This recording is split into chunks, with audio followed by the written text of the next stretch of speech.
Salut les gars, j'espère que vous allez bien. Aujourd'hui je vous retrouve pour une vidéo un petit peu particulière sur un sujet qui me tient très à cœur parce qu'il m'accompagne depuis des mois et des mois. Il s'agit de la panne de lecture. Pourquoi j'ai envie de vous parler de ça aujourd'hui? Parce que justement en ce moment je pense que j'ai enfin trouvé la solution pour me sortir de cette panne de lecture qui dure depuis des mois. Et j'avais envie de partager avec vous mes petites réflexions et peut-être distiller un petit peu des conseils pour vous permettre ou permettre certains d'entre vous qui sont dans la même situation que moi de s'en sortir. Donc pour moi, régler ma panne de lecture est passer par différentes étapes de prise de conscience et justement de réflexion sur mon rapport à la lecture. En fait, donc, comme vous le savez, depuis 2017, je tiens mon blog, Les Mots d'Arva. J'ai des partenariats avec des maisons d'édition. J'ai eu une très grande frénésie d'achat de livres il y a quelques années, au début en tout cas. Et en fait, je me suis retrouvée avec une montagne faramineuse de bouquins à lire, communément appelée la palle, que tout simplement je n'arrivais pas à écouler, voilà. Donc voilà, donc en fait tout d'abord, le cheminement que j'ai fait, c'est que j'ai dû déculpabiliser ma pile à lire et surtout essayer de régler le problème du trop de choix tue le choix. C'est-à-dire que quand je me posais devant ma bibliothèque, j'avais plein de livres que j'avais pas lus et que je devais lire, soit pour des partenariats ou parce que ça faisait des années qu'ils étaient dans ma palle et qu'à un moment donné je me sentais le devoir de devoir les en sortir. Et en fait j'étais complètement tétanisée parce que je me disais mais si je lis ce livre là ça veut dire que celui-ci je le retarde encore, mais si je commence celui-ci ça me met en retard pour ce SP. Enfin du coup j'étais dans une sorte de cercle vicieux où trop de choix tue le choix et je finissais par absolument ne rien pouvoir lire parce que j'arrivais pas à me concentrer sur un bouquin. Donc j'ai d'abord commencé par accepter le fait que en fait je ne pourrais jamais lire tous les livres qui me tentent au cours de ma vie. C'est-à-dire que j'ai un temps fini sur Terre, que je ne passe pas 24 heures de la journée à lire et que logistiquement il est impossible de lire tous les livres dont le résumé ou le pitch ou la couverture me tente. C'est impossible. Donc une fois que j'ai réussi à intégrer ça, ça commençait à aller mieux. Je commençais à me dire bon bah ce livre là tant pis, peut-être qu'un jour peut-être que je le lirai jamais et c'est pas grave, le monde va pas s'arrêter de tourner si je ne le lis pas. Et le fait de me dire que je n'aurai pas le temps dans ma vie de lire tous les livres, en fait ça a vachement mis en perspective le côté de la pression de lire un livre vite parce que c'est un SP que j'ai reçu et que pour des raisons personnelles, j'ai pas eu le temps de le lire dans les temps, ou alors j'ai un livre en VO dans ma pile à lire depuis 2 ans et là il s'avère qu'il va sortir en français. Qu'est-ce que je fais? Il faut absolument que je le lise en VO avant parce que... Enfin, des trucs débiles qui en fait m'ont complètement enlevé le plaisir de la lecture et ça c'est triste en fait. Donc le fait de prendre conscience que j'avais un temps fini sur Terre et que il y aurait forcément trop de livres pour remplir ce temps-là. Enfin, quand on voit la production de l'industrie littéraire, il y a tous les mois, il y a des livres géniaux qui sortent et en fait, on pourra pas tous les lire. Voilà. Dans un autre temps, certes, j'ai acheté beaucoup de livres. Là, j'ai beaucoup réduit mes achats et mes partenariats parce que justement, j'étais dans ce côté un peu oulala, Alix, t'as beaucoup trop de choses à lire, donc calme bien, on a réduit la voilure. Et d'un autre côté, je me suis dit, certes, j'ai plein de livres non lus dans ma bibliothèque, là, derrière. Mais en fait, ça me fait ma petite librairie personnelle. Et le jour où j'ai envie de lire un livre de fantasy, j'en ai. Le jour où j'ai envie de lire une romance, j'en ai. Le jour où j'ai envie de lire un manga, j'en ai. Et en fait, au lieu de voir ça comme quelque chose de contraignant, d'avoir trop de livres, et en fait, j'ai fini par me dire que c'était une chance, finalement, et une joie de se dire qu'on a le choix.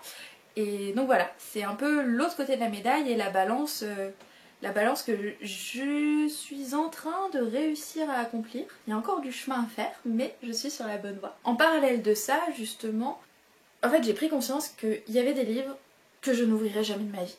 Parce que à un moment donné dans ma vie, ils m'ont plu, ils m'ont tenté, etc. Donc je les ai achetés ou demandé en SP. Et en fait, l'envie est passée. Et en fait c'est là que je me suis dit je vais appliquer la méthode Marie Kondo au livre.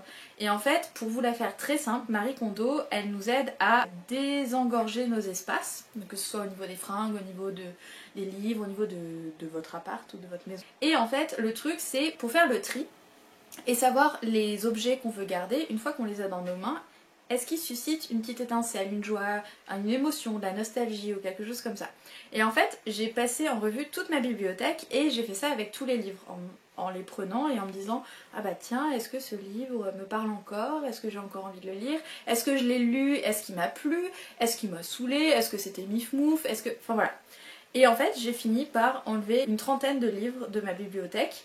Alors moi je trouve que ça fait beaucoup parce que du coup j'avais jamais vraiment fait ça et c'est voilà, je dis un peu au revoir à des objets que je considérais partie intégrante de mon intérieur finalement. Et en fait ça m'a fait vraiment beaucoup de bien. Et je me dis ces livres ils vont avoir une autre vie, ils laissent de la place pour des suivants ou pas. Et en fait ça m'a permis de me dire ok c'est pas grave, c'est juste... En soi c'est juste des bouts de papier et oui c'est triste parce que c'est des histoires que j'aurais pas l'occasion de découvrir. En tout cas pour les livres que j'ai pas lus. Mais d'un autre côté, tant pis en fait, ça laisse de la place pour d'autres. Et du coup, ça m'a permis aussi de me réapproprier ma bibliothèque, de manipuler tous ces livres, etc., d'en retrouver, que j'avais adoré, qui étaient un peu cachés derrière d'autres, etc. Et du coup, ça permet de redonner vie et de remuer un peu les énergies de la bibliothèque. C'est ok de pas lire des livres qui nous tentaient avant, c'est ok. C'est ok de pas terminer des sagas qui nous ont plu ou qui nous plaisent bof et desquelles on n'a pas envie de connaître la fin en fait. C'est ok, c'est tout à fait ok. Et il faut prendre conscience que c'est ok. Est-ce que ça tourne? Ouais. Donc une fois que j'ai réussi à désacraliser en fait ma bibliothèque et à me la réapproprier, à faire en sorte que ce soit plus cette sorte d'entité voilà, monstrueuse en fait qui m'agresse dès que j'essaye de sortir un livre d'elle. Je me suis demandé comment je peux reprendre plaisir à lire. Parce qu'en fait je me suis rendu compte que effectivement quand je commençais un livre, je pensais à tous ceux qu'il fallait que je lise aussi. J'avais beaucoup de pensées parasites, des choses dans ma vie personnelle faisaient que j'avais du mal à me poser et à vraiment me détendre et à lire un bouquin. Et donc j'ai essayé de trouver des twists pour approcher la lecture autrement.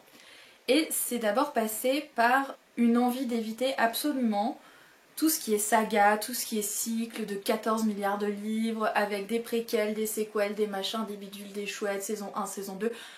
Ça c'était un truc, dès que j'ouvrais un livre, j'avais vraiment cette angoisse de me dire je vais encore me lancer dans une saga que je finirai dans 10 ans, machin.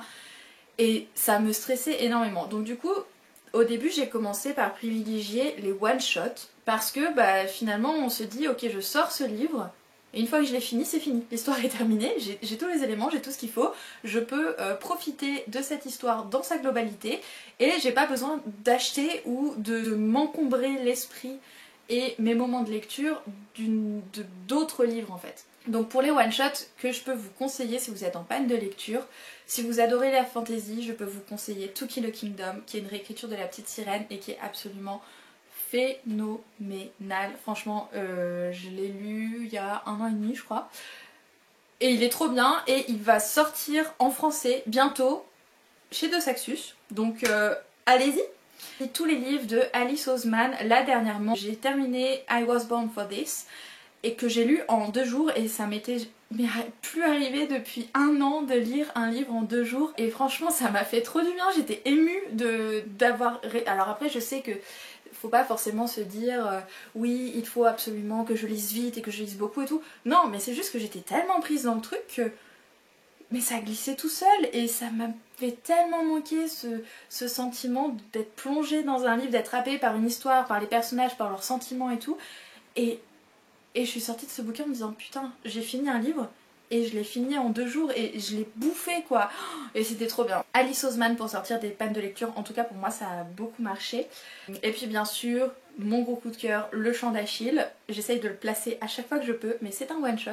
C'est un livre absolument sublime, extrêmement bien écrit, qui aborde des sujets très chouettes et qui est une réécriture de l'Iliade et c'est trop bien. Lisez Le Chant d'Achille vraiment. et aussi un one shot que j'avais commencé mais que j'avais mis de côté parce que justement je culpabilisais de le lire et pas de lire d'autres livres, mais que je compte reprendre là dans les jours qui viennent. C'est Sorcery of Thorns qui est sorti chez Brajlon en français et en fait qui est un one shot fantasy et qui m'avait beaucoup plu. En tout cas j'avais lu une 50aine de pages je crois et j'avais énormément apprécié.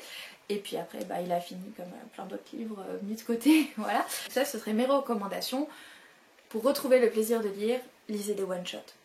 Ensuite, deuxième point pour retrouver le plaisir de lire, c'est d'aller vers des univers que l'on connaît et que l'on apprécie. Et notamment, là pour le coup, on peut parler de sagas. Moi j'ai beaucoup de sagas dont il me reste uniquement le dernier tome à lire. Des sagas que j'ai surkiffé. Et où quand je fermais le deuxième tome, je me disais il me faut absolument la suite, vite. Et finalement j'ai jamais lu la suite, donc c'est un peu triste. Et je me suis dit, pour me rabiboucher avec les sagas et la lecture, pourquoi ne pas simplement finir des sagas que tu as aimées, Alix? Donc je suis en train d'ailleurs en ce moment même de lire le tome 2 de The Wrath and the Dawn, qui est une réécriture des Mille et une nuits, extrêmement sensuelle et extrêmement poétique, et c'était un livre, je l'ai appelé le livre plaisir coupable d'ailleurs. En fait j'ai commencé le tome 2 donc il y a 2 jours, et c'est tout aussi magique et c'est trop bien de retrouver un univers qu'on a aimé. Après, si vous avez peur d'avoir oublié des choses, sachez qu'il existe sur internet des gens qui résument de manière spoilante et très détaillée les tomes précédents. Et d'ailleurs, tant que j'y pense, il y a un compte français Instagram qui s'appelle Summary's Book, et en plus elle est super sympa, et qui justement a pour concept de résumer les livres pour vous éviter de recommencer une saga dès le premier tome. Mais en tout cas, dans cette optique de vouloir me réconcilier avec la lecture via des univers que j'aime, il y a donc The Wrath and the Dawn que je suis en train de lire. Il y a aussi Les Chroniques lunaires de Marissa Meyer. C'est ça son nom? Oui, Marissa Meyer. Dont il me reste juste le 4e tome à lire. Illuminae, il me reste le 3e tome. Et Warcross, qui est une duologie de Marilou et que j'aimerais terminer, voilà. Ensuite, 4e point, n'hésitez pas quand vous êtes en panne de lecture à changer de style de prédilection. Moi je lisais énormément de fantasy young adulte et fantastique. Et en fait, j'en ai lu tellement que quand je lisais un livre de fantasy, en fait je voyais les ficelles du récit. C'est-à-dire que toutes les mécaniques narratives, les personnages qui sont en fait des princesses oubliées, en fait je perdais le plaisir de la lecture parce que j'avais trop lu de fantasy. Et du coup j'en comprenais tous les rouages trop vite. Je me suis dit pourquoi ne pas aller vers d'autres horizons. Donc j'ai recommencé à lire des comics, j'ai recommencé à feuilleter des albums jeunesse. Aussi pourquoi pas aller vers de la littérature blanche ou générale, lecture d'été, des grandes sagas familiales, des choses vraiment qu'on n'a pas l'habitude de lire. Et qui du coup nous font sortir de notre zone de confort et nous font découvrir des choses. En fait on a envie de découvrir, on n'est pas en terrain connu et on se laisse surprendre par ce qu'on lit et c'est trop chouette. Et ça m'a beaucoup aidé justement à reprendre goût à la lecture et reprendre confiance justement en mon envie de lire, parce qu'il y a un moment donné où je me suis dit mais en fait je suis plus une lectrice quoi, j'aime plus lire, j'aime plus faire ça. Donc je suis plus une lectrice, mais en fait si, c'est juste que j'avais pas le bon livre. Et enfin, mon dernier conseil, ou en tout cas la dernière chose que j'ai faite, même si ça peut faire peur, c'est que je commençais énormément de livres. C'est-à-dire que je commençais un bouquin, si au bout de 20 pages je n'étais pas dedans, je le mettais de côté et j'en commençais un autre. Alors ça peut faire un peu peur et moi ça m'a un peu dérangée à une certaine période parce que du coup, justement j'avais l'impression, en plus d'empiler les livres non lus, d'empiler les livres en cours. Et ça c'était un truc qui me stressait vraiment énormément. Et donc du coup j'ai fini par me visualiser finalement que les livres que je commençais mais dans lesquels je ne rentrais pas, retourner dans des livres non lus parce que sinon ça me faisait trop de trucs partout et c'était pas possible. N'hésitez pas à essayer différentes lectures. Les livres ne vont pas vous sauter à la gorge si vous ne les lisez pas. N'hésitez pas à faire ça parce que vraiment ça fait du bien et ça permet justement de trouver le livre qui vous sortira de votre panne de lecture. Tac tac tac. Dernière parenthèse, là je parlais de manière assez générale mais aussi je voulais parler du travail ou de l'activité de blogueuse. Parce que c'est pas un travail, je suis pas rémunérée, mais en tout cas je suis en partenariat avec des maisons d'édition et je reçois des livres en échange de chroniques sur mon blog ou de mise en avant sur ma page Instagram. Le truc c'est que en fait il y a une période de ma vie où je disais oui à tous les partenariats, où j'allais en chercher et où on c'est dur à dire, une période pendant laquelle on m'en proposait pas mal. Et en fait je disais oui à tout. Le problème c'est que je n'avais pas le temps ni l'énergie de tout lire et de tout chroniquer, etc. Ça participait au fait que je me mette la pression pour lire, machin, CF le début de la vidéo. Et du coup, ce que j'ai fait, c'est que j'ai prévenu les maisons d'édition avec lesquelles j'étais en partenariat en leur disant écoutez, voilà, en ce moment c'est un peu compliqué pour moi dans ma vie personnelle, je n'ai plus vraiment le temps de lire en temps et en heure. Je comprendrai que vous vouliez rompre le partenariat parce que quand même, en tant que maison d'édition, c'est important que les livres qu'elles envoient aux blogueurs et aux blogueuses soient chroniqués à peu près au moment de la sortie, sinon ça n'a aucun sens et en tout cas ça a beaucoup moins d'impact d'un point de vue commercial et marketing. Parce qu'il ne faut pas oublier que pour les maisons d'édition, l'ISP avec les blogueurs et les blogueuses, c'est surtout un acte marketing et une partie intégrante du plan de communication. Les services de presse vers les blogueurs et les blogueuses sont faits pour vendre des livres. C'est-à-dire qu'une maison d'édition va envoyer un livre à une blogueuse ou un blogueur et son but c'est qu'en fait la visibilité que la blogueuse va donner à ce livre se transforme en acte d'achat. Donc c'est pour ça notamment que généralement c'est envoyé à des blogueuses qui ont un minimum de visibilité, un minimum d'engagement, etc. Ça reste un acte marketing avec des objectifs de vente. Donc en sachant ça, je me suis dit il est normal de dire aux maisons d'édition les gars, ça sert à rien d'envoyer des bouquins parce que il y a 75% de chances que j'arrive pas à lire dans les temps et que la chronique elle sorte 6 mois après la sortie du bouquin. Ce qui n'a absolument aucun intérêt pour les maisons d'édition parce qu'il faut savoir qu'un livre, quand il arrive sur les tables des librairies, il est mis en avant en tant que nouveauté généralement et ça reste sur les tables en fonction des résultats de vente du livre entre 2 semaines et un mois et demi. Donc le but des maisons d'édition c'est que le livre ait de la visibilité, que ce soit dans les médias, dans les librairies, sur les blogueurs, à peu près entre jusqu'à 2 semaines, un mois et demi après la sortie, sauf si c'est un best-seller et que du coup ça dure sur toute l'année. Donc c'est pour ça que moi, connaissant le métier et connaissant ça, je me suis dit bon bah je vais être clean avec les maisons d'édition et leur dire que moi potentiellement je pourrais pas remplir ma part du contrat. Pour la plupart d'entre elles, elles ont été très compréhensives, elles m'ont dit bon bah ok, on va réduire la voilure, on t'en envoie moins, pas de soucis. S'il y en a un que tu penses que tu vas lire, n'hésite pas à nous le demander. Enfin voilà, on s'est arrangé comme ça et moi ça m'allait très bien. Il y a des maisons d'édition avec lesquelles j'ai perdu le partenariat. Tant pis, ça fait de la place pour quelqu'un d'autre, tant mieux, hein, pour la personne qui... voilà.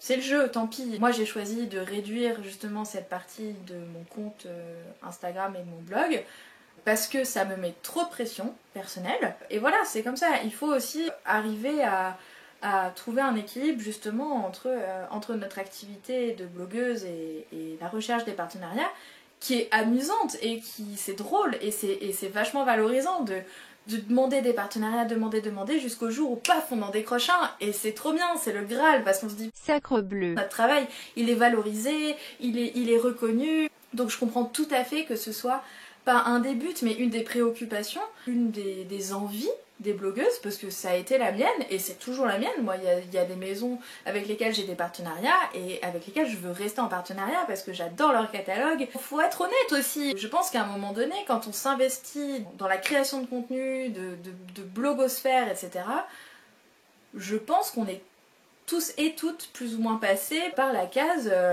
merde j'ai envie de décrocher un partenariat quoi. Mais il faut aussi se dire que c'est pas une fin en soi et que justement, moi, depuis que j'ai réduit la voilure, je vis ma meilleure vie, vraiment. Après c'est comme tout, il faut réussir à trouver un équilibre, il faut faire des erreurs, il faut... voilà quoi. Voilà. Donc ça c'était le dernier point que je voulais aborder. Voilà, c'était ma petite vidéo comment sortir d'une panne de lecture ou en tout cas comment essayer d'en sortir ou plutôt comment moi j'essaye d'en sortir. Bref, mettez le titre que vous voulez. J'espère que ce format vous a plu. J'aime de plus en plus me poser devant la caméra et vous proposer des choses qui me viennent différentes. Donc ça peut être une séance de scrapbooking, ça peut être mon feuilletage de bullet journal, plein de choses comme ça. Mais en fait YouTube, j'y étais il y a des années. Je faisais de la musique sur YouTube, des reprises de chansons que j'aimais beaucoup à la guitare et au chant. Et en fait ça me manque vraiment beaucoup et du coup là j'ai envie et j'ai besoin de revenir sur cette plateforme parce que le format vidéo d'Instagram est un peu trop contraignant, un peu trop petit, un peu trop tous les nids, trop court et trop machin. Donc voilà, j'ai envie de revenir sur YouTube. Bah j'espère que vous serez là et j'espère que cette vidéo vous a plu. J'espère que vous n'êtes pas en panne de lecture ou que vous allez vite en sortir. N'hésitez pas à me dire en commentaire si certains conseils vous ont aidé ou si vous les appliquez vous-même ou voilà, n'hésitez pas à remplir les commentaires. Je vous fais plein de gros bisous, j'espère que vous allez bien. Et puis bah à bientôt pour une nouvelle vidéo. Salut! En me disant... Attends, non, c'est pas ça que je veux dire.